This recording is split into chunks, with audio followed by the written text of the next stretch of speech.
This is the Blood Red podcast from the Liverpool Echo.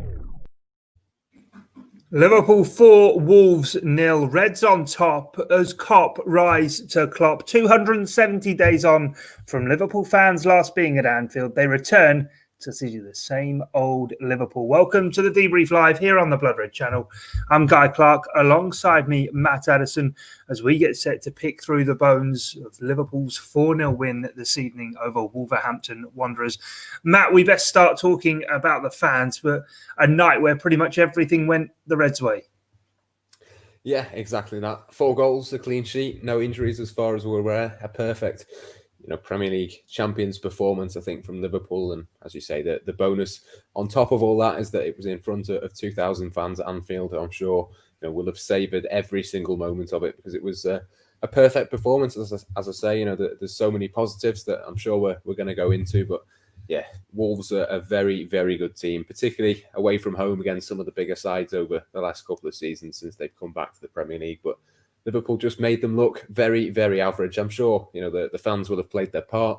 You could tell that, from watching it as we did on TV. You could tell that, the stadium was just a little bit more alive, a little bit, more as it used to be. Obviously, there's still a long way to go, but it was a big step forward. And yeah, I'm sure, as I say, the fans will have made a huge difference, but every single Liverpool player, absolutely superb tonight.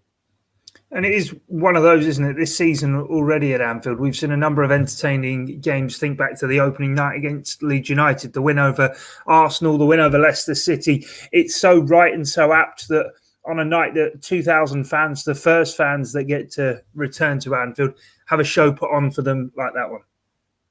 Yeah, it was almost reminiscent of Leicester. I've said this a couple of times since Leicester on Boxing Day. There's been a couple of occasions where Liverpool just sort of swept aside the opponent. For the first half an hour or so, I thought Wolves were in the game. Obviously, we'll talk about the penalty in a little bit that obviously got overturned. But apart from that moment, there wasn't too many scares for Liverpool. I think from sort of half an hour onwards, it was just complete cruise control for the Reds. And as I say, for Liverpool to have put in that sort of dominant performance against a team as good as Wolves speaks volumes for the level that this team are at. And yeah, we've seen, as you say, a lot of mad games over the time where there's been no fans. This was very much the opposite of that, very much controlled, dominant. I thought Gini Wijnaldum in the middle of the park, I think that's his 11th successive start now for Liverpool. He was a huge part of that. Jordan Henderson, of course, as well. And Curtis Jones, again, as we've spoken about over the last couple of weeks. So, yeah, I think that the word is dominant, isn't it? That's what you've got to say tonight. It's clinical. It's dominant in terms of the possession, in terms of keeping Wolves in that position. You saw someone like Adama Traore right from the get-go. He was pushed right the way back because it was always Liverpool in possession. And, we know that Wolves have got, superb players. Pedro Neto, I thought, went quite theatrical at times tonight, but in terms of how good he is as a footballer, there's no denying that he's got a lot of ability and a lot of talent. But Liverpool just completely controlled it, completely dominated that game. And yeah, I'm sure the possession stats will reflect that. I'm not too sure off the top of my head what they were, but yeah, I just think tonight Liverpool probably put in the most complete performance of the season so far. There's no doubt about that for me. Yeah, for those joining us on YouTube and joining us on Facebook, do keep sharing your comments. We'll try and get as many of them on screen as possible. You mentioned a couple of words, domination, being clinical, these kind of things. And I suppose the first goal really sort of summed that up. Conor Coady decides to chest the ball out of the sky and puts it on a plate for Mohamed Salah. You can never rest around the Liverpool forwards, and Salah was certainly lively to that one.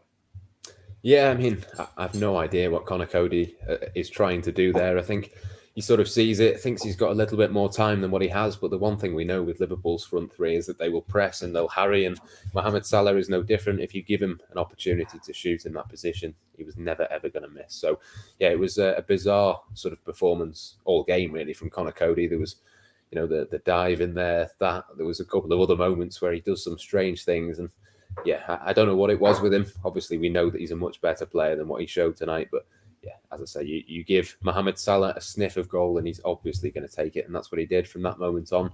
Liverpool, very much dominant. I know I keep saying that word, but it's hard to use a different word because I think that is pretty much just summing up what Liverpool were tonight. And Mohamed Salah, no different.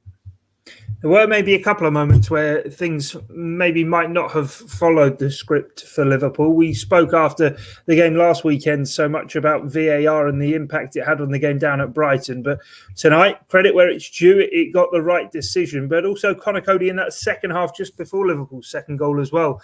But for a timely interception from Fabinho, may well have actually atoned for his initial error, which was then, of course, compounded with his dive. Obviously didn't go down well for those in the Kop who were berating him somewhat for rather theatrically hitting the deck. Yeah, I mean, I thought the decision really wasn't massively different to the Robertson one that was given as a penalty a week or so ago. So it was a strange one. There was, I think, very, very slight contact. Absolutely, nothing, really, that he should not be going down in that position. I don't really understand why he's not got a yellow card for that, to be honest. I think it was clearly, one that he was trying to deceive the referee. He successfully did deceive the referee until he went over and checked the screen on the penalty. So, yeah, it's a strange one. It's not something you want to see.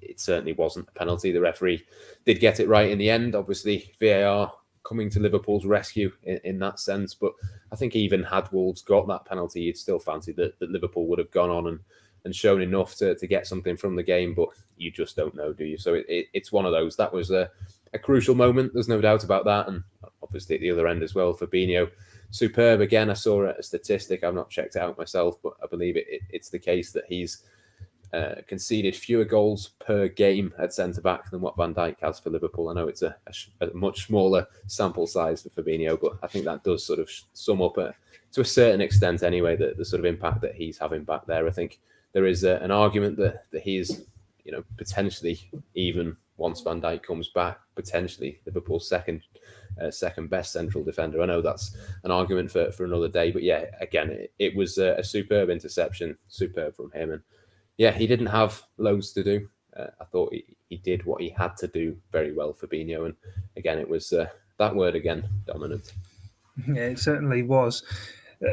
A glass of goals in the second half in the end. Gini, Wijnaldum, what a goal that was. What a performance, as you say. Man who just continues to churn out performance after performance for Liverpool. And then, of course, Joel Matip got himself on the score sheet before Trent even had a chance to come off the bench and put in one of his trademark crosses. Yeah, some absolutely brilliant goals. I think the pick of the bunch is the Wijnaldum one. The work from Firmino and Henderson in their own half to win the ball back, manoeuvre it into that position. And you see that from Wijnaldum in a Dutch shirt. You don't very often see it in a Liverpool shirt. It was a superb finish. Obviously, we know that he's capable of that. He's sort of the kind of player now that is very much a controlling midfield player. But once he sees the space in front of him, I think Wolves obviously trying to get themselves back into the game. They leave themselves far too open at the back, and probably one or two of the defenders who were back were probably just assuming that Wijnaldum was going to pass, but instead he shoots right into the top corner. The goalkeeper has got no chance, and yeah, it's a huge reward for the fans who are on the Kop to be able to be behind that and to see that goal. So yeah, superb to see. And probably the second best on the night was the one that Trent Alexander-Arnold crosses over. I think in the end it'll go down as an own goal rather than one for Sadio Mane. I think that's no goal in the Premier League in 7 matches for Mane now. But as long as Liverpool keep playing as they are and keep picking up the wins, of course, that's no problem. And of course, Sadio Mane, I think, probably has missed the crosses like that from Trent Alexander-Arnold. I think that's probably a fairly big reason as to why he hasn't been scoring, because again, it's a sweeping counter-attacking move. It's one of those where if you give Trent Alexander-Arnold space in that position, you know what the result is going to be. And yeah, no rustiness after, 4 or so weeks out injured since that Manchester City game. He's just come back in and got straight on with doing the job that he does. So yeah, fantastic to see. I'm sure Trent Alexander-Arnold will do plenty more of those assists over the next few months.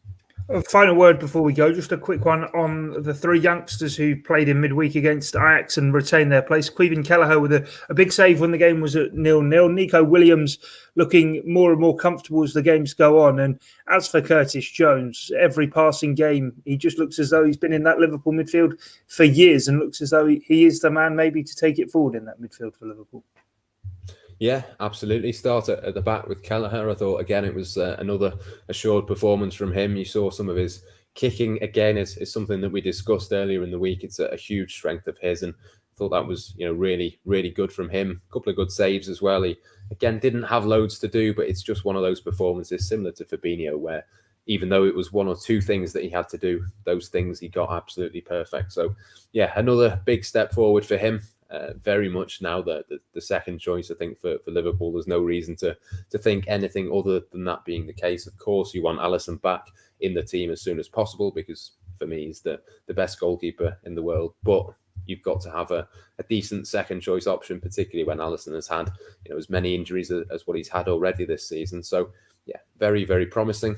Just ahead of him, Nico Williams, again, as you say, it was a confident performance. He got that yellow card within, 90 seconds of the game, and you wondered up against a couple of tricky players in Neto and Daniel Podence as well, whether he'd be able to cope, but he did. He just played as if he hadn't got that booking, which I think is a really mature way of doing it. There was no sort of fear that he might dive into a challenge or do anything silly and give away a red card. So, yeah, again, a really assured performance from him, and I think he got 70 or so minutes, and Trent comes on. So I'm sure we'll see Nico again at some point in the Champions League. I wonder if Trent Alexander-Arnold will get a few minutes in his legs on Tuesday in Denmark, but I'm sure Nico will be in with a shout for that one as well. And yeah, Curtis Jones, he's played so much recently that a couple of months or so ago, you'd be thinking about that Champions League game as a Curtis Jones game. But I think it's probably one now where he'll be rested. We might see Naby Keita get a few minutes in his legs instead because, yeah, Curtis Jones, again, assured, perfect, dominant, all of those key words from tonight's debrief apply very much to him as an individual as well, because it was another one of those performances where he just was so aware defensively and offensively. I think he got about the pitch even more than usual today. He sort of seemed to be popping up left and right. There was no sort of fixed position, but he always had that defensive sort of instinct in the back of his mind, which is something that he's very much added to his game so far this season. So yeah, superb to see. Players back from injury, all of the youngsters doing well. 4 goals, a clean sheet. You can't really go wrong, especially when fans are back inside Anfield too. Yeah, certainly a spectacular showing individually and collectively for the Reds tonight. Then on the night, 2,000 returned to Anfield. Finished Liverpool 4, Wolves 0. From myself, Guy Clarke and Matt Addison, thanks for joining us here on the Debrief. Until next time, it's bye for now. This is the Blood Red Podcast.